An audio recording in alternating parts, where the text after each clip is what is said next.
This episode with Zoe is an amazing and inspirational story.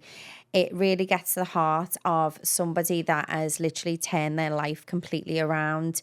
So if you're stuck in a toxic relationship, you're in a career that you absolutely love, but there's something that you really want to do instead, then I really, really suggest that you listen to this episode for some motivation, some guidance, and ultimately some key moments that really inspire people to make that change.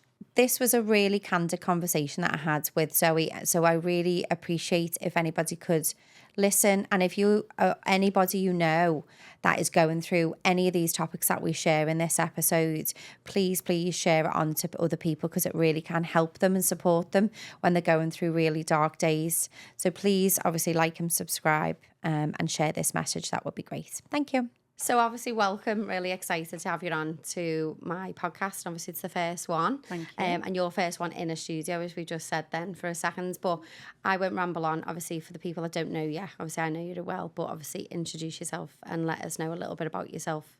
Okay. So my name's Zoe Morris. I am 43. I'm a single dog mum to a little fur baby. Yeah. And my life has changed on a monumental scale over the last few years. So 5 years ago, 4.5, 5 years ago, I was in a really bad place. I was very unwell in every sense of the word, really. I was and in desperate need of change. And then I met a couple on the beach one day that literally changed my whole life. And now I'm the fittest and healthiest I've ever been. I'm the happiest I've ever been. My mental health and spiritual wellness and everything is the best it's ever been. I'm living my best life. Oh, amazing. So take yourself back to obviously being at that beach at that point. You know, you've just mentioned obviously you were in quite a bad place, probably as we call it, the dark night of the soul. Yeah. Did you ever see yourself getting out of that at that point? I always knew that there was something in me. Like I always had an inner strength. Yeah. And I think there's like an inner knowing that I always knew I was going to be okay.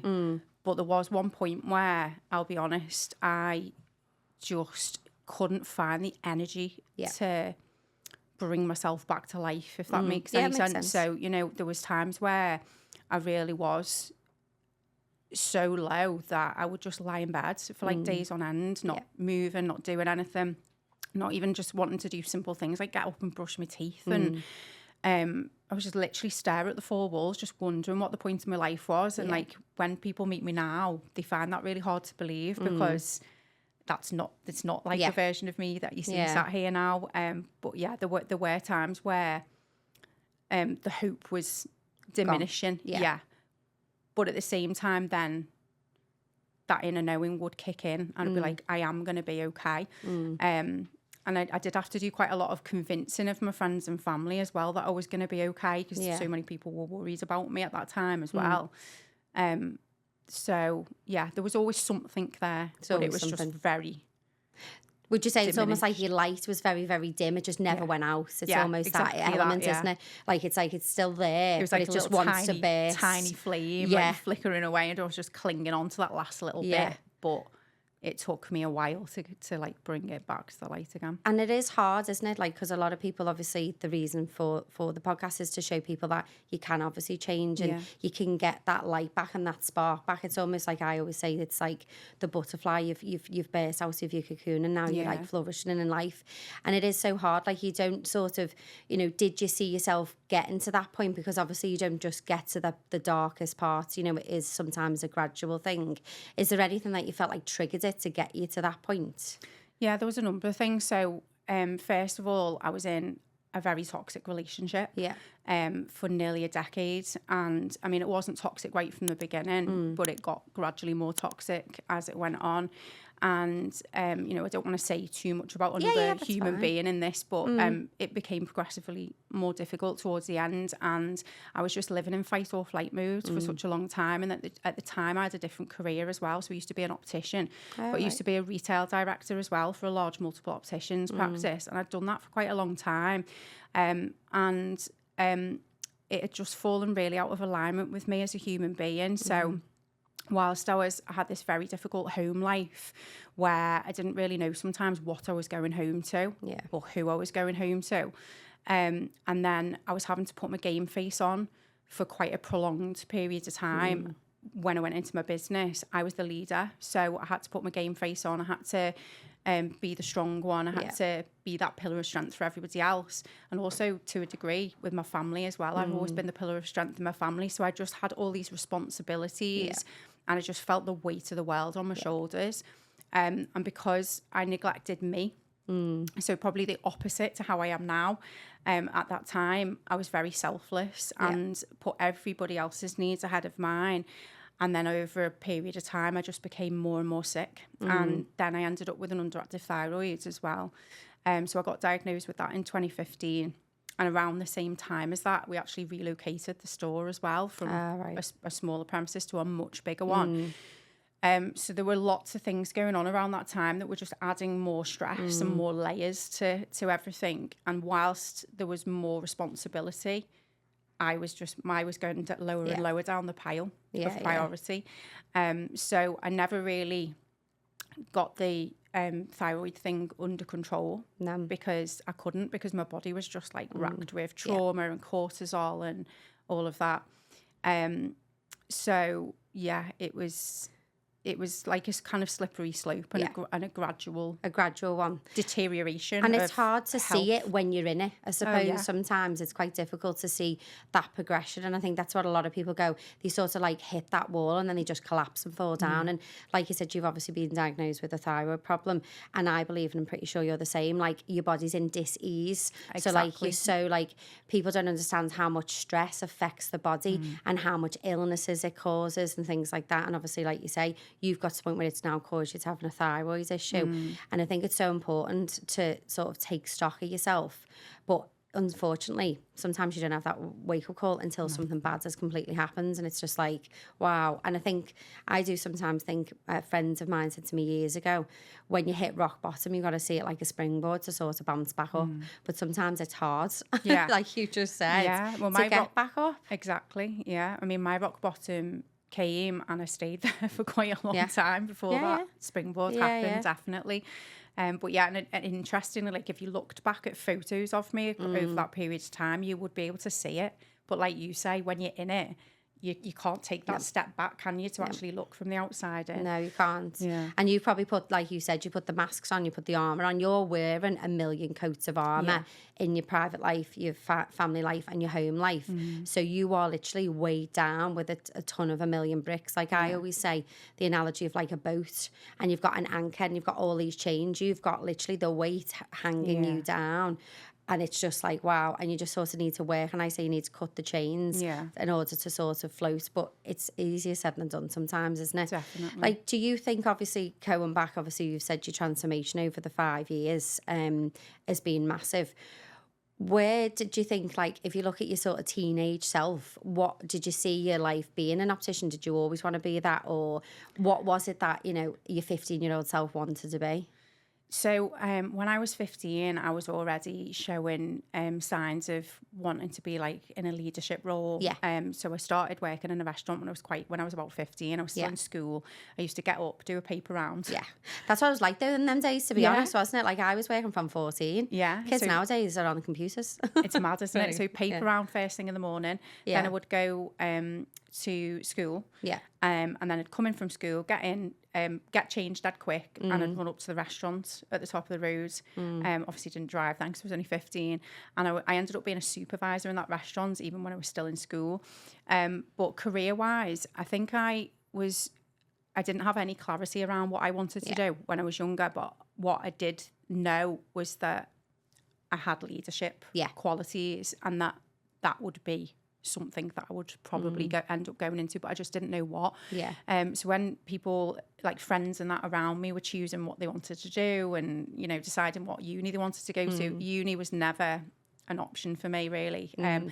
Mainly because I was a massive party animal when I was younger. Believe it or not. Loads of people who only know this version of me really struggle to believe that, because I don't drink alcohol now. I don't really go out, you know, on partying. But then I think I got it all out my system when I was younger.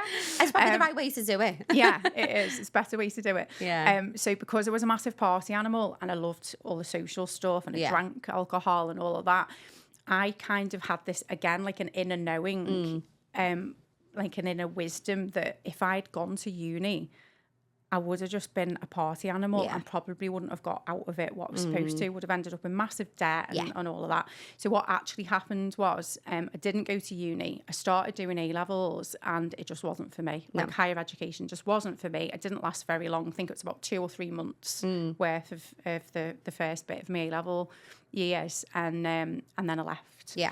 And then I was looking, back then, it was when you would look for jobs in the paper. Oh, God, yeah. Like Remember the them local days? paper. Yeah. So there was no, like, internet. Towards the back, wasn't it? You had, like, a job section in the local newspaper. Yeah. So I went in the local newspaper, and there were 2 jobs at the time. And one was for a travel agents. And the other one was for an optician's. And when I looked into, like, the career prospects for both, the opticians seem to have a better route to like leadership and management. So there was more progression available in that. So I chose that. So I went for an interview, and it was only a help desk assistant at the time. So it wasn't to become an optician or anything at that point. It was just for a receptionist, basically, in a big optician's practice. And I went and got it. And that's where my career started. And then so that's how from there. Yeah, so that's how I ended up going into optics, was just worked my way up from there. And I remember somebody asking me in the first couple of weeks of me being there, I was only 17 at the time. Yeah. Not long turned 17 as well. Someone said to me, like, so what do you want to do? And I said, well, I want to become an optician. And then, or it's a dispensing optician, actually, that I was qualified to do. And then I'm going to have my own Specsavers store. And they were like, what? You've only been here 2 weeks. Yeah. But that's what I went on You've to got do. to think big. So I did. Yeah. And there you go. You put it out there. It's the universe, as we say. And then it comes into fruition. I think it's quite important. Like, you hit on a few little things. And, like, in relation to, obviously, uni, I believe that academia is not for everybody, and I think it's quite important. And obviously, if any younger kids are listening, obviously, as you know, I've mentored teenagers between 14 and 16, and I'm a big believer in find out your passion. You know, think of like what you really like to do and see if there's careers woven from that. And I think it's so hard to go, oh, you got to go to uni because, you know, that's being successful, but I just don't think it's like realistically the right thing for everybody to do. And like you've just been prime example, you've obviously always been very driven. You've clearly got entrepreneurial skills. I believe you're either born with it or you're not. Sometimes obviously it can be built, you know, you can develop it. But you've always had that knowing and always been very, very driven. And that's just proof in the pudding that you've set a goal. You've then looked at it and you've gone, actually, yeah, I can. And you've worked your way up to it. Like, and I think it is important for people to know that you don't always have to, obviously some certain careers you have to go to uni to have certain qualifications. But there's so many more avenues out there that you can go to. Exactly that. And what I actually ended up doing then, the avenue I went down, was that I worked my way up in that industry. Yeah. And then when it came to the point where I was ready to, I became a manager as well. So I got all my leadership and management training there. But the other thing that happened was when you do the dispensing opticians course, you actually have an option to do it as day release. Okay. So I actually worked full time, and then on my weekday off, I would do a 6-day week in total. And on my weekday off, I would drive to Bradford College, and I did my degree there. Oh, so wow. I just did 1 day a week for 3 years. So okay. I was only 21 then. So it was easy. I still then. say I'm 21. Yeah, I am still 21. Yeah. But, you know, so I had the energy. I had the, you know, it wasn't that much of an issue. I could still go and party at the weekend, you know, so I still had that element to it as well. But I got through that course earning money. So no student debt, because the employer at the time, who I'm still eternally grateful to, for sponsoring me to do that, because I came out of it with a dispensing optician's degree, which got me a good salary. With no debt, and I'd managed to work all the way through and get all that valuable work experience. So and then what I went on to do later on, when I'd been in optics for a number of years, and I was a store director by this point, is I actually went on to be an ambassador for careers for the North. Wow. Because I was really passionate about showing people, look, here's a way that you can do this without getting yourself in massive debt, and you can actually get an employer to sponsor you to do it. Yeah. And I think it's important. I didn't even know that myself, to be honest. Like, that is like a way you could go into. I know obviously there's apprenticeships and things like that, but I didn't know that. I mean, as I say, it's not something I've looked into, but as I say, it's good for obviously people to know that there are them other options. Yeah. So obviously you quite love helping people then, because obviously that's quite an important thing what you just said, you know. And now, do you see you sort of, obviously you've changed, as I say, in the last 5 years, how do you see you sort of going now? Do you see you're evolving into different areas of what you're currently doing, or how do you see yourself in the next 5 years, should we say? So obviously I've changed my career. So I came out of optics in 2021. I sold my shares in the store that I'd become a director in. Yeah. And then now I work for Herbalife Nutrition. So I'm a nutrition and wellness coach. So I'm helping people every day. Yeah. With their nutrition, with their wellness, but also with mindset and things as well. So in 5 years' time, will be a bigger and better version of what's happening now. So I've got a group of nutrition clubs. Yeah. So I help people open their own club. So I've got my own. And then people at my club has become like an academy where people grow their nutrition club within my club. Yeah. And then they pick it up and move it out and go on and open their own. And the plan is to roll that out, not just locally, but across the world, really. There's 96 countries that Herbalife trade in.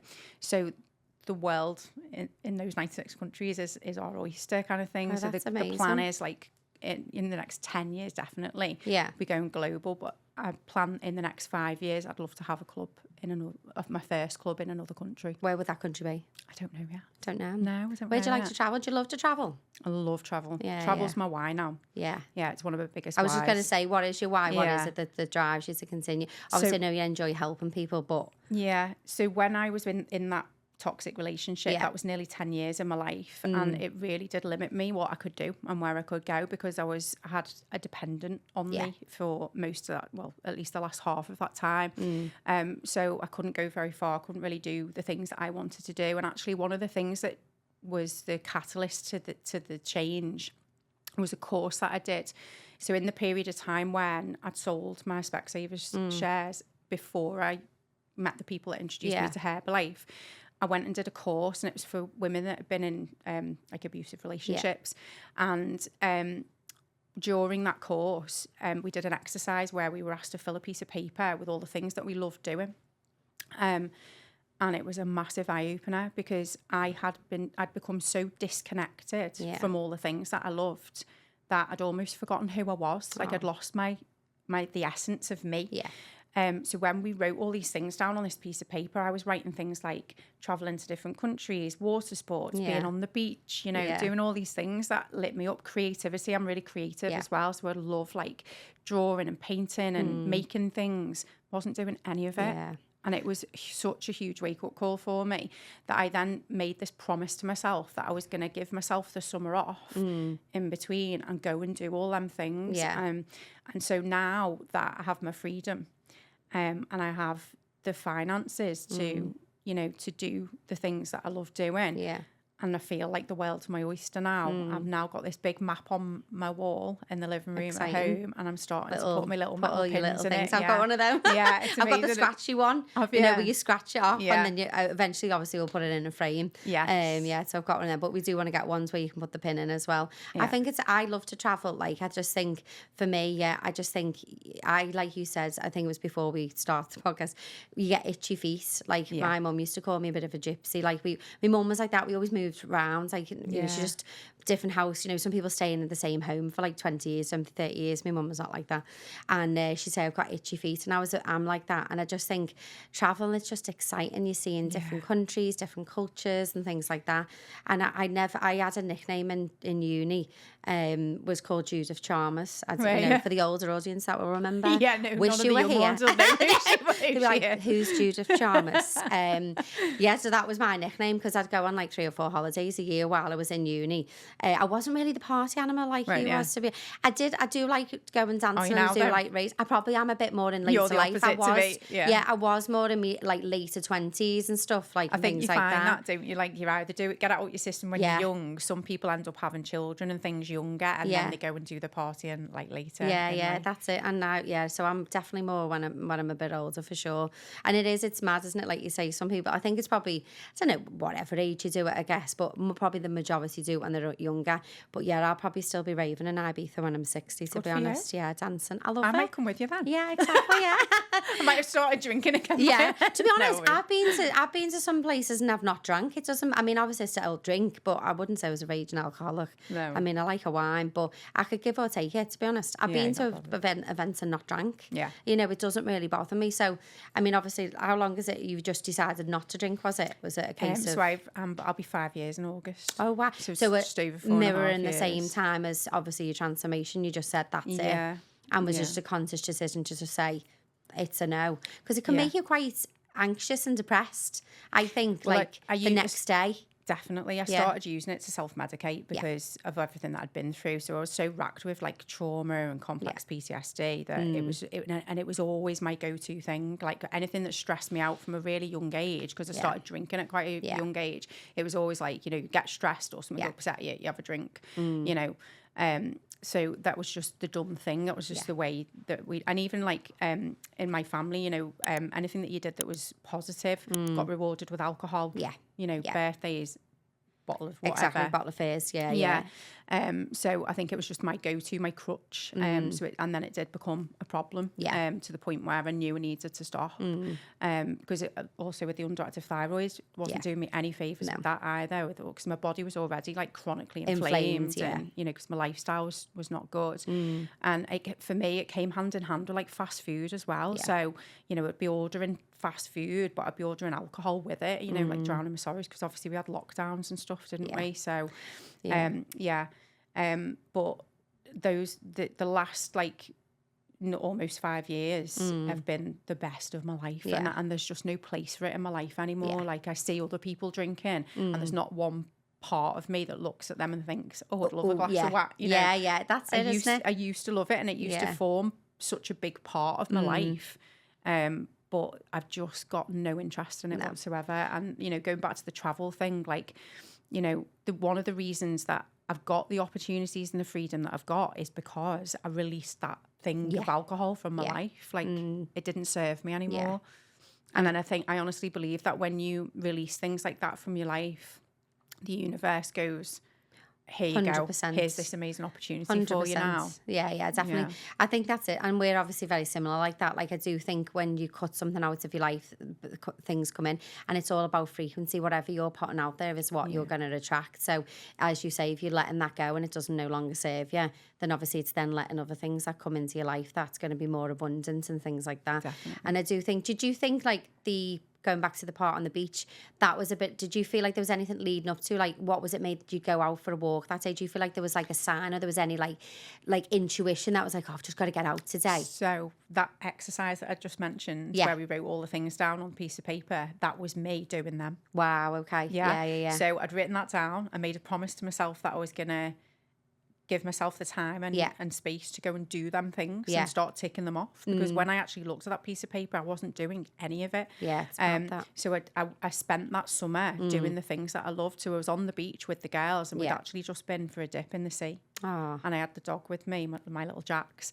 And it was a little puppy that came over to play with Jax. Oh. So he was like the magnet that drew this family over to get this puppy back. Yeah. And they had branded clothing on. That started a conversation. But what was even madder about that scenario was that when we realised about a month into my journey, so I got on my own like plan, obviously as quickly as I could, because I was so desperate. I was 5 stone 6 pound heavier than what I am now. I was so overweight and unhappy. So I got on my own journey straight away, and then about a month in, I went to go and see a nutrition club in Liverpool with the person that I'd met on the beach, Sarah. Yeah.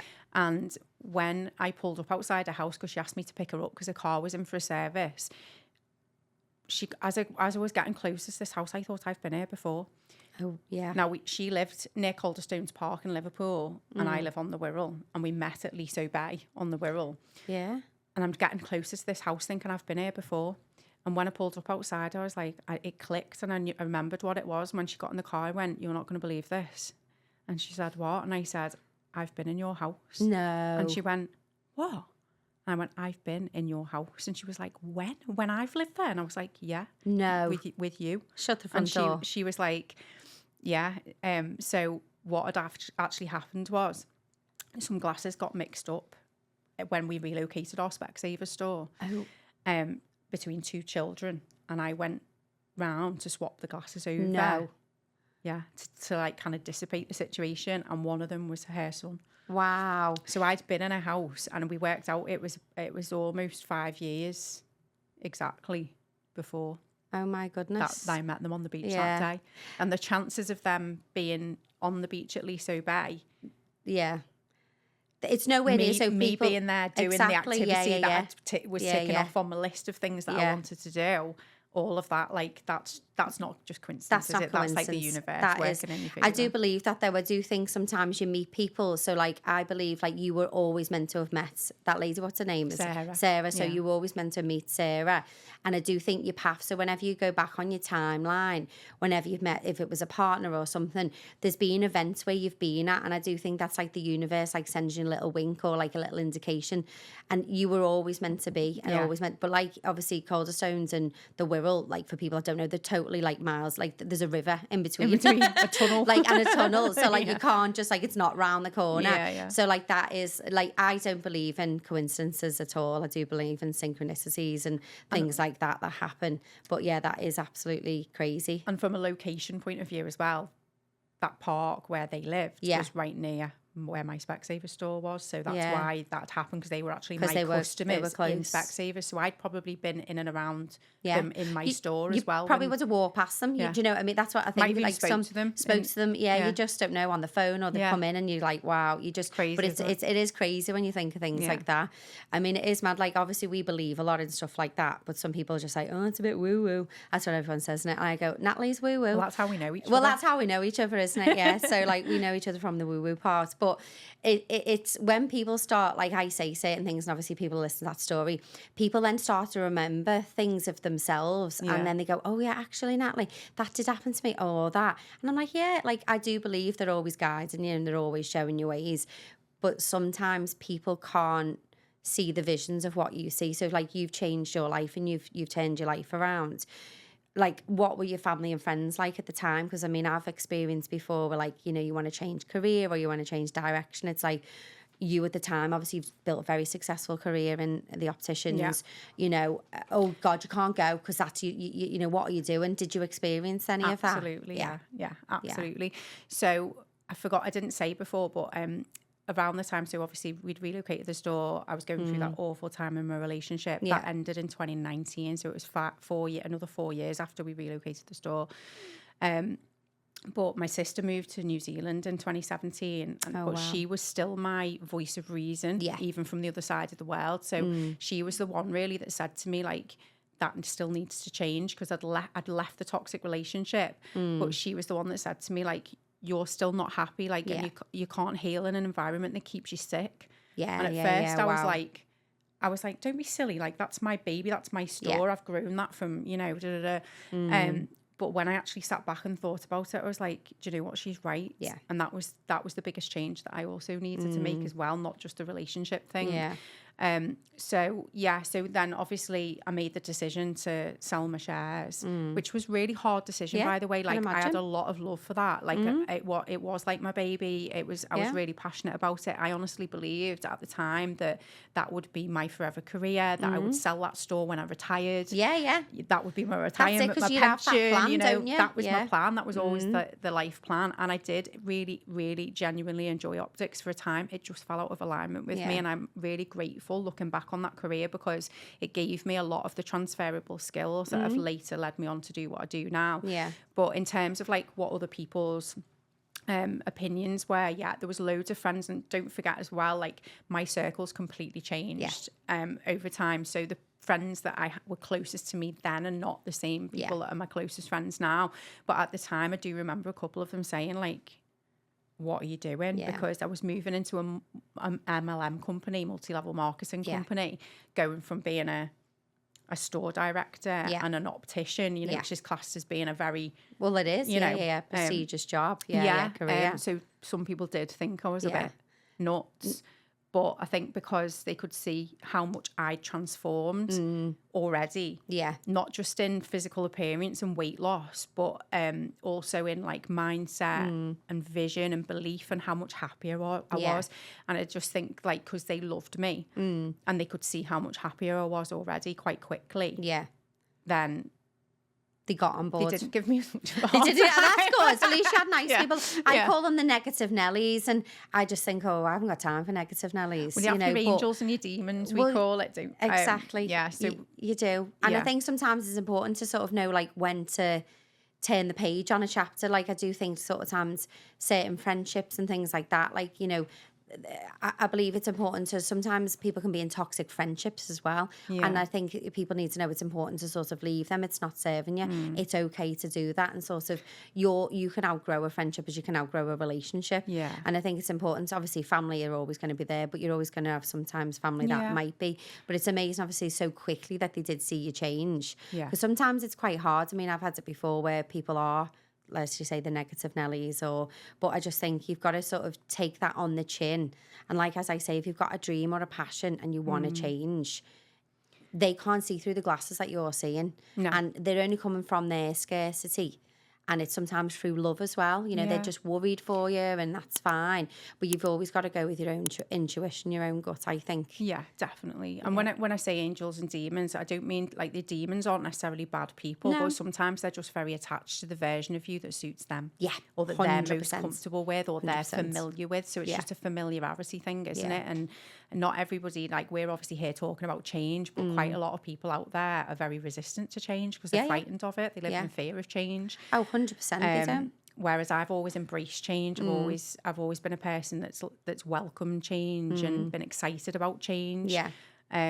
So, but I do understand that not everybody is that way. Some people do just want to keep things the same and stay in the comfort zone, and that's fine. Like that's it. That's what I say to people. They like to stay in the comfort, and it's very comfy, as I say. But that's fine. And I think some people then, you know, when they look at people that are changing, and they, as you say, they're from their part where they just don't want to move.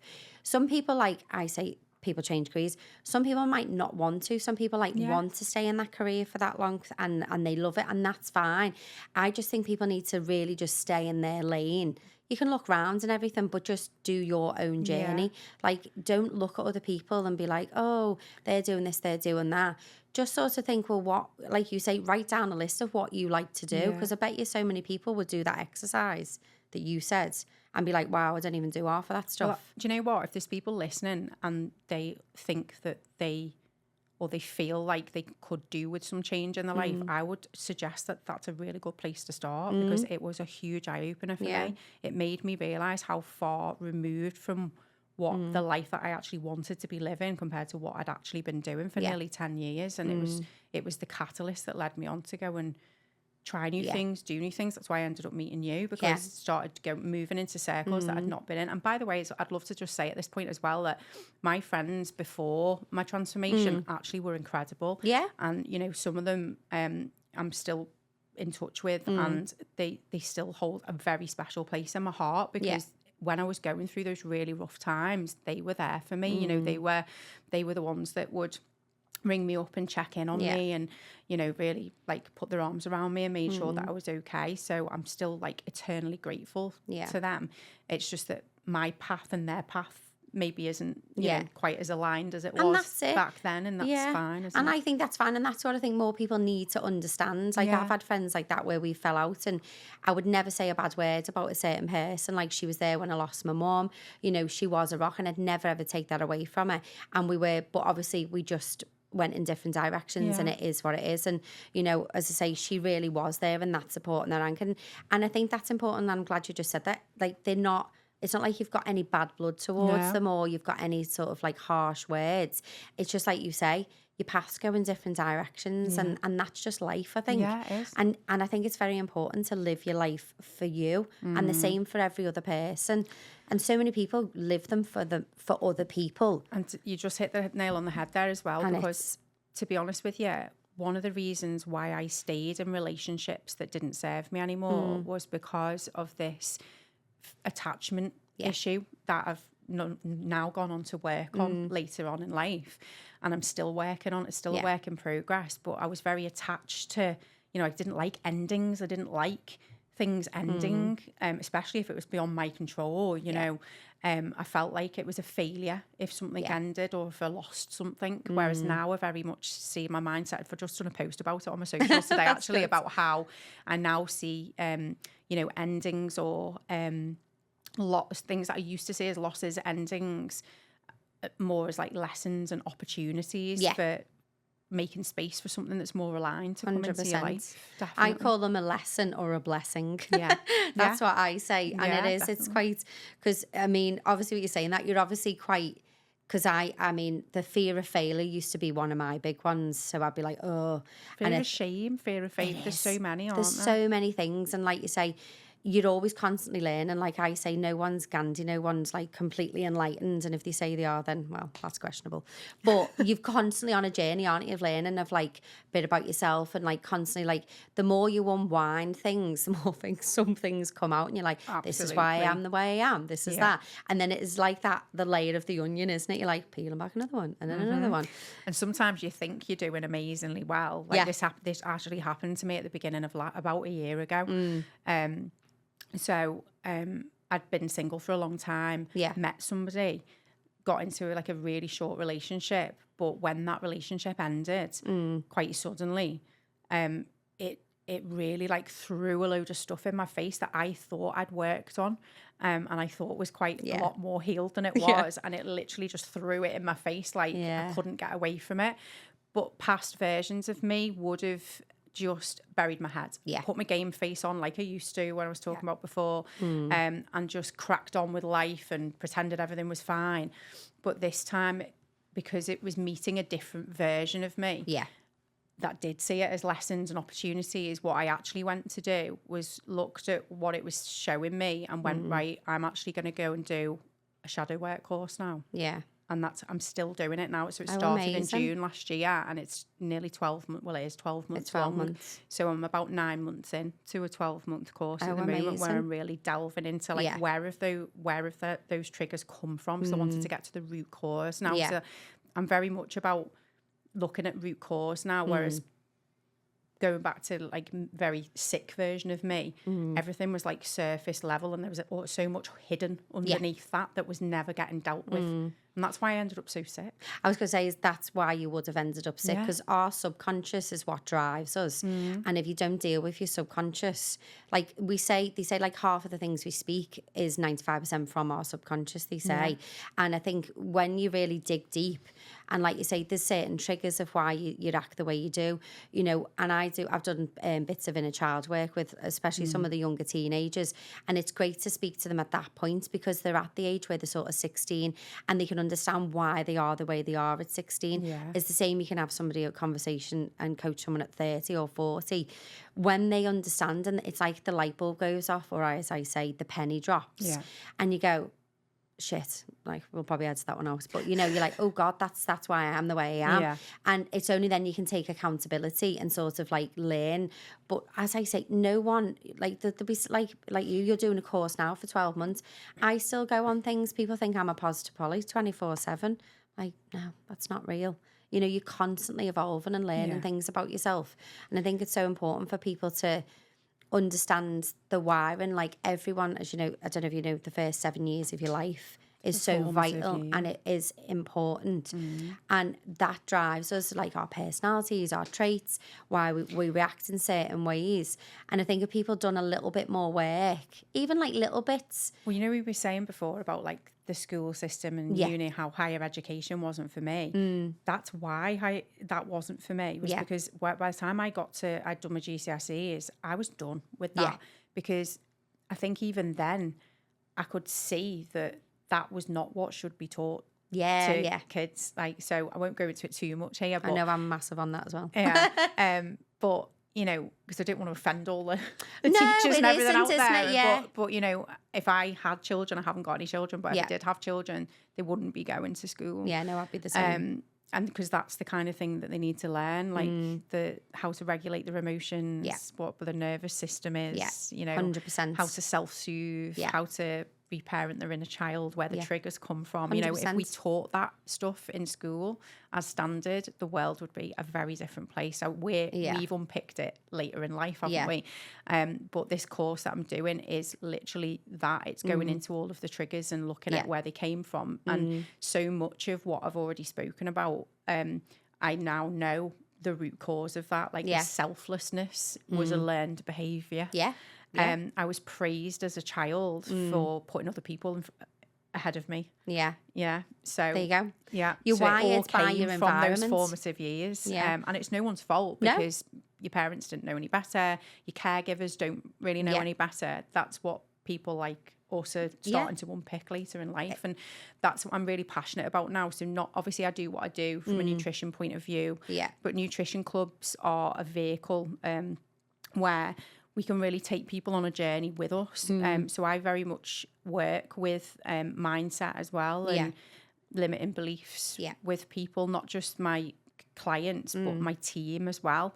You know, there's the language that they use, making them think about things in a different way, like not affirming things that they don't want to happen. You know, so I feel really grateful. I'm grateful for so many things, but one of the things I'm really grateful for is that the career that's now aligned with me. Like, it's like I feel it's so aligned with me and my soul purpose.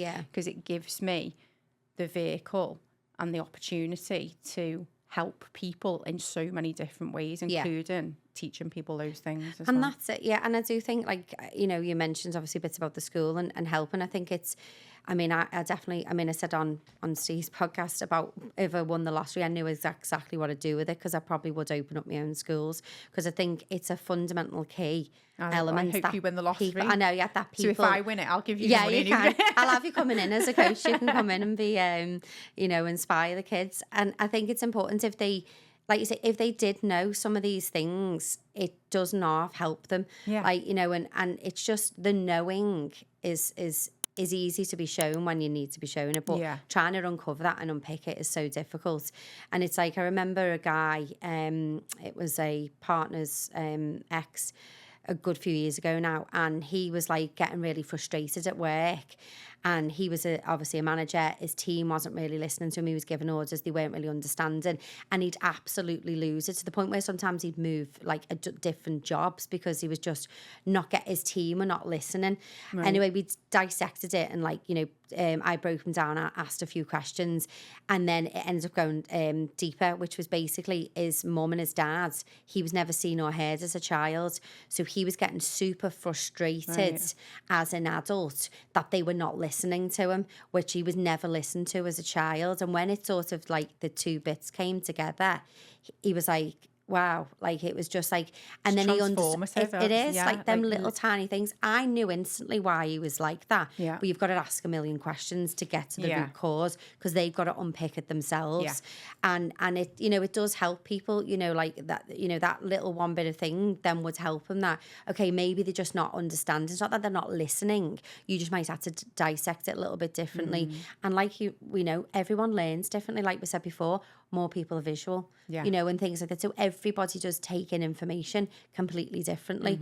And I think that's another passion of mine, is understanding your learning methods, how you retain information, you know, what careers you should go into with that information. Because, you know, you could be going into a career that does not suit your brain or how you are or wired as a person. And then they go, I'm a failure. You're not a failure. You're just in the wrong environment. And I think, like, you've obviously flourished in two careers. And now I feel like, I mean, you can, you know, correct me if I'm wrong, I feel like when you're in your soul purpose and you're really doing something, you just feel so much lighter. And like there's a feeling inside that I don't know whether you can really describe, you might be able to, where you just feel like you're in the right zone or the right frequency, and quite, you know, you're on that space and you go, it's like a knowing. It's quite hard to explain. Does that make sense? I do know what you mean. I'm not the best at articulating stuff like that either, but I think you described it really well. It is like an inner knowing. It's almost like it's like a sigh of relief almost, isn't it? That's it. It's like your whole nervous system just breathes a sigh of relief. So it's just like this inner calm. Because you wake up every day knowing that you're doing what's in alignment with you. And for me, knowing that, but also knowing how many lives I can possibly positively impact with that as well is massive for me. Because interestingly, when I was younger, and they used to ask me questions to try and find out what kind of career I'd go into, I was always driven, and I've always been quite not money orientated in a way that I want to have like be rich or anything. For me, money's more about freedom, options and choices. You know, it gives you freedom, options and choices that you might not otherwise have if you didn't have money. But I've always been driven, and when they looked into like the kind of careers that would suit me, it was always things like, it was caregiving, it was like nurses and things like that. And then I always looked at that and thought, that's not really me. But I've kind of ended up, I mean, I did help people in optics as well, help people with their vision. I helped people with their careers because I was a retail director who had quite a large store. So I was able to recruit people and give people opportunities and things like that. So in both careers, I've been able to help people.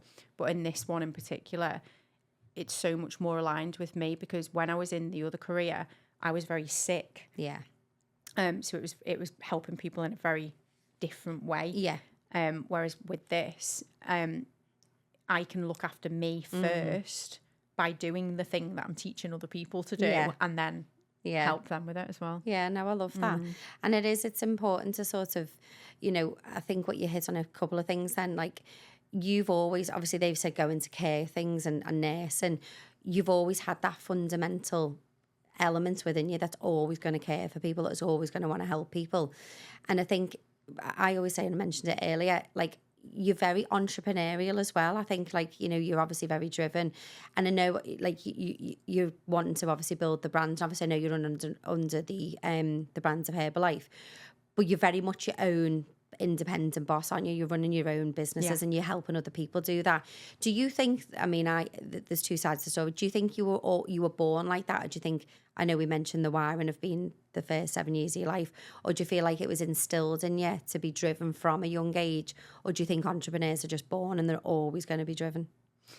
I always had leadership qualities from a really young age. So even like back in like primary school, I can remember always being like the ringleader. So, you know, I would get groups of people to do things. I did it in school as well. Like we were talking about this the other day in club, actually.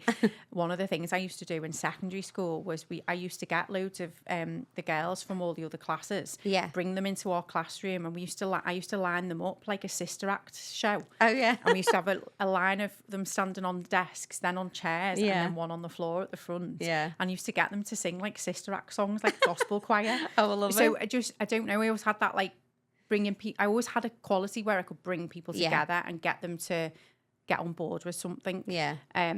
So yeah, I think I was always going to go into something that had leadership in it. And I think you are born with it. A lot of people are, and you can see it in sort of primary school years and things like that. My mum always said to me, you were a shepherd, not a sheep. So whether she just instilled that from like a child, and I've gone, I'm a shepherd, not a sheep. I don't know, but I've always gone, like, similar to yourself, into leadership roles and things like that. And it's just quite interesting because I do think you like you've mentioned, obviously we said about failing, you'd always move on to the next thing, or like you constantly wanting that change, and that's like the drive. Like, you don't stay stagnant. You know, you like, you know, variety and change, which I think is important. I think there was two elements to that though. I think it was a bit of both for me, because yes, I always had them qualities from a young age, but I also, what I witnessed growing up as a child was my dad's always been the breadwinner. And always being able to make the decisions and be like, he was always the decision maker. And it was like seeing my mum not really get as much say in what happened, like big, you know, decisions that were made as a family. I always thought, well, I don't want to be that person that's ever dependent on somebody else. So I was driven to earn my own money and be independent so that I could do the things that I wanted to do and I didn't have to rely on somebody else. And do you think that's like obviously that's obviously quality and a trait that you've developed? And do you feel like are you happy with that trait, or do you feel like it's served you well, or do you think if things had been different, do you see your life being anything different? Would you have been so driven, do you think? I think I still would have been driven. I'm not sure like how much of an impact it's had, but I know like when I've been doing this shadow work course, there's obviously positives and negatives to it. So there's parts about that thing in me that have led me on to some of the most difficult and testing times of my life, like my relationship, for example, you know, where because I've always been the strong, capable one. Then I've ended up in very unequal relationships. Yeah, it can be difficult. And I think when you're so independent, it can sometimes be, because men obviously, you know, sometimes, you know, the traditional men of the hierarchy, the women are the ones that stay at home, bring up the family, the men obviously are the breadwinners. And sometimes when a man's not wanted to be needed and you're so independent, it can bring in relationships that are uneven. Men sometimes can't generally handle that because they want to be the caregivers, and it's not from like a dominance point of view. They generally, sometimes men just want to be that care provider. Yeah, definitely. And it can prove quite difficult. So that's obviously something that I have been working on in the shadow work course, and I feel like it's still a work in progress, but it's got a lot better. So, you know, I'm open now to dropping back into my feminine energy when I need to, whereas I've spent a lot of time in my masculine energy because I've been building a business. I've been, you know, I basically rebuilt my whole life because I had to move out of the home that I loved, sell that, you know, so I had to change my home, change my career, change my whole life within the space of a few years and rebuilt everything from scratch. It's massive. Yeah, so I've had to be in my masculine energy for a lot of that. But now that I've got to a certain point and I'm at the point where I am in my spiritual journey as well, I'm very much, you know, learning how to drop into that feminine, and I can now when I need to. And I think it is important because it is, I mean, don't get me wrong, I was a lot in my masculine for a very long time, you know, and it is so hard like to drop that guard and let someone take control, or let someone like, you know, take you on holiday or whatever, and I'm like, no, I can't afford to do it myself, you know. It was like, I don't need a man to function, do you know what I mean? So like I completely totally echo what you're saying, and it is so difficult. But I do think the more you get older, it's sort of like, I don't know, I sometimes joke and go, God, I wish I wasn't so driven in me. Like, you know, when you think of like the years, and I think, well, that was my journey, that was my life, and I wouldn't change anything. I definitely don't regret anything. No, but yeah, you do get some, I've had past relationships where like that balance was just not like, I was constantly wanting to be in the masculine, and I'm like, it's just not going to work, you know, and it's knowing when to give and take as well, and to sort of compromise. And I do think, you know, once you do drop it, you know, the right person will definitely come in for you for sure. Yeah. You know, and I think they come at the right time. Yeah. You know, and unexpected times as well. Yeah, definitely. You know, when they knock on your door and you're like, this is not. It was like you said before about the frequency thing. Like, you know, you vibrate in the people that are meant to meet you where you're at that time. Yeah, 100%. You know? You learn from every relationship, without a doubt. Yeah. Without a doubt. I've learned definitely from my past ones for sure. Yeah, definitely. Yeah. Every not even just romantic relationships, all relationships are there to teach you the lessons that you need to learn 100%. To level you up on. Yeah, definitely. So no, it's exciting. So sort of obviously coming to sort of round off the end. So you've spoke a lot about careers. Like, I want to know a little bit about what you want in personal life in the future. If you want to say it, you don't have to, or personal goal, you might want to walk up, you know, Mount Everest. I don't know. So I have got a really strong vision. Yeah. And it is something that I've actually written about as part of this course. Whether Amazing. I want to share the whole thing. Don't have to. Yeah. Absolutely fine. But location-wise, I visualise myself being near the water. So I would love to live near the water in the future, because I'm a Pisces, I'm a water baby. Yeah. I love being near the water. Yeah. And I really want to use my wisdom that I'm still gathering, and you know, I'm not making out like I'm the guru of everything, but I'm on a journey with that. I want to be able to impart that on other people, but I want to be in a position where I can make my space a place where other people can come, and it's collaborative, and they can also benefit from what I have. Okay. So I'm always helping others and giving back in some way. Yeah. So like I'd love to have land with rescuing animals on love there, employed vets to come and like tend to the animals. You know, have a farm shop, organic.